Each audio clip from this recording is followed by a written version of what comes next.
ny olana amin'ny famatsiana rano sotro eto Madagasikara ao anatin'izany ny eto Antananarivo no niarahana nijery tamin'ny tompon'andraikitra teo amin'ny nivon'ny ministera izay misahana ny rano sy ny tompon'andraikitra eo anivon'ny JIRAMA ny anio zany. Matsapa ny rehetrarehetra fa tsy ampy ny rano eto Antananarivo manokana. Ny antony dia tao anatin'ny fotoana maro, tao anatin'ny 5 taona dia tsy nanao investissement tsika tamin'ny rano. Dia ny vokatra an'izany tsy ampy ny rano eto Antananarivo. Ny débit izay vokarintsika isan'andro manodidina eo amin'ny 200 000 mètres cubes eo, kanefa ny filana dia misy any amin'ny 320 000 mètres cubes isan'andro ny filana. Dikan'izany misy tsy fampina zany amin'ny rano, ary zay no mahatonga be dia be ny toerana eto Antananarivo tsy ampy rano. Ny findram-panjakana dia napa-kevitra ny hijery manokana ny vahaolana azo ampiarina ao anatin'ny fotoana fohy dia fohy. Zany vahaolana zany dia anisany ny hijerena ny fahazoana fampiasana rano amin'ny io rivière na Basibe io zany. Misy lafiny ara-teknika tsy maintsy jerena mba ahafahantsika mampiasa io rano io. Io rano io ampiasaina kanefa mikorina foana rano io amin'ny rehetrarehetra izay mampiasa azy hatramin'izao.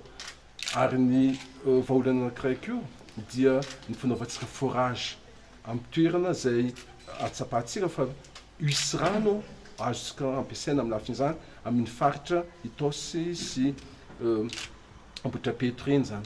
Ka atsika amin'izao fotoana izao tsy maintsy miditra amin'izany vahaolana zany atsika. Ny findram-panjakana dia anapa-kevitra amintsika miteny izao ny anomboantsika ny investissement amin'ny famatsiana rano ny tanàna Antananarivo.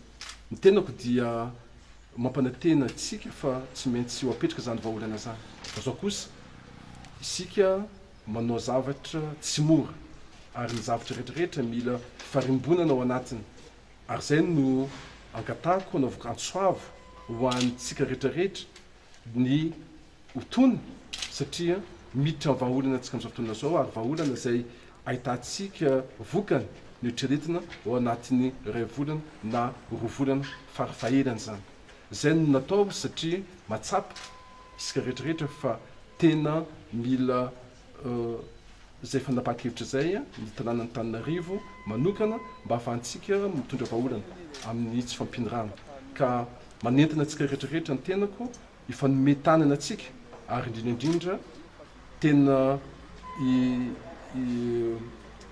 anaiky ny lamina rehetrarehetra izay ho apetraka zany, satria zany rehetrarehetra zany tsy ho vita raha ohatra ka tsy milamina ny rehetrarehetra mba ahafahantsika mametraka ny teknisiana hanao ny asa antsakany sy andavana. Zay no zava-dehibe no tsy maintsy fampizarantsika amin'ny vahoaka amin'izao fotoana izao, satria liana dia liana ny olona fantatra inona zany mba mesure ny resiny amin'izao tsy fampiany rano eto Antananarivo zao. Andriamato Praiministra, nisy fitarainana ny mponiny Mandroseza mahakasika ny fahasimban'ny fantsin-drano mamoaka ny rano maloto avy amin'ny orinasan'ny JIRAMA eny Mandroseza. Mety efa misy fanapa-kevitra na mahakasika an'izay? Ny zavatra misy dia zao be dia be ny tsy fanaran-dalàna misy amin'ny orinasa maro, tsy ny JIRAMA fotsiny fa tsy be dia be ny orinasa izay tena tsy manara-dalàna fa dia mandefa ny rano maloto avy aminy any amin'ny reny rano mikorina rehetrarehetra reny zany. Itsika zany dia tsy maintsy manaraka ny lamina izay voalazako teo. Manomboka izao dia ny orinasa izay nahazo ny permis environnemental sy ny permis social izay ahafahan'zareo manao ny asany dia tokony anaraka ny tsara sy andavana ny izay fangatahany nataony. Zany hoe raha ohatra ka misy toerana anaovana traitement des eaux usées na ny rano izay nampiasain'ny reny usine reny ka tokony anao investissement izy mahakasika an'izany dia tsy aparitaka amin'ny toerana rehetrarehetra zany ny rano maloto. Eto dia manao antsoavy koa ho antsika rehetrarehetra vahoaka ny amin'ny hoe rehefa mahita kosa atsika rano mikorina amin'ny tsy tokony ho izy, zany hoe misy rano misy fuite d'eau zany ka tokony ampilazan'ny jirama atsika. Ohatrohatran'izany koa ny fomba mampanao tsirairay mihitsy tokony ezaka atsika tsy andanindany foana zany ny rano satria ny rano zay lanilany foana mandehandeha foana amin'ny tsy tokony izy dia fantatsika zany dia ny hafa tsy mahazo rano kanefa atsika mandanindany foana amin'ny rano. Zay no ilazako ny hoe misy lamina zany ho apetraka atsika ka zay lamina rehetrarehetra zay mba anaraka an'izay antsaka ny sandavany zany ny olona rehetrarehetra satria mitondra vahaolana atsika amin'izao fotoana zao. Tsika zany amin'izao fotoana zao tsy maintsy manapa-kevitra. Azan'ny fanapahan-kevitra zany dia atao anatin'ny fotoana fohy. Ny vahoaka dia efa ela loatra mianatra ny azahoan'ny rano fisotro madio. Tonga aty an-toerana zany atsika nijery tamin'ity rivière-ny Ampasibe ity.